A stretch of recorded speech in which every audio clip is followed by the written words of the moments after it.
దేశానికి ఆశ్చర్యకరంగా భావిస్తున్నామండి. ఒక సేవకుడు బ్రతికుంటే కొన్ని వందల మందిని త్రాగుబోతుల్ని, వ్యభిచారుల్ని మార్చి వారి జీవితాలు బాగు చేయడానికి, కట్టబట్టడానికి తోడ్పడతాడు. అటువంటి సేవకులు సైతం కూడా మతోన్మాదులు ఈ రోజున కక్ష కట్టి ఇదేదో మతం అని భావించి ఇది మతం కాదని వాళ్ళు తెలియపరచాలని మేము కోరుకుంటున్నాము.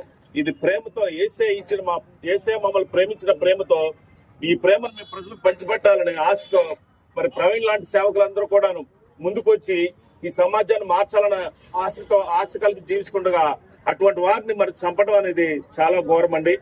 దయచేసి ప్రభుత్వానికి విజ్ఞప్తి చేస్తున్నాను, ఇటువంటి క్రైస్తవుల దాడులపై ఎవరు ఎక్కడ కూడా జరగకూడదని మనం చేస్తూ ప్రభుత్వాన్ని మరి గత కాలంలో చూస్తున్నట్టుగైతే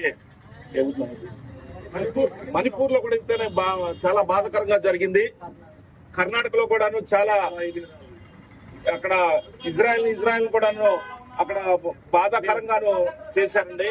దయచేసి ఏ ప్రభుత్వ వారైనా సరే క్రైస్తవులపై దాడులు అరికట్టాలని ప్రభుత్వ వారికి మనవి చేసుకుంటూ ఈ సువార్తను ఈ రోజు నుంచి క్రైస్తవులందరూ చాలా చురుకైన వారిని తెలుసుకున్నట్లు ప్రభుత్వానికి మేము కూడా ఉన్నామని వాళ్ళకి ఒక్కసారి మీ ఆనాడు నెహ్రూ గారు అన్నారు, నిద్రపోతున్న సింహాలు లేకపోద్దని చెప్పి.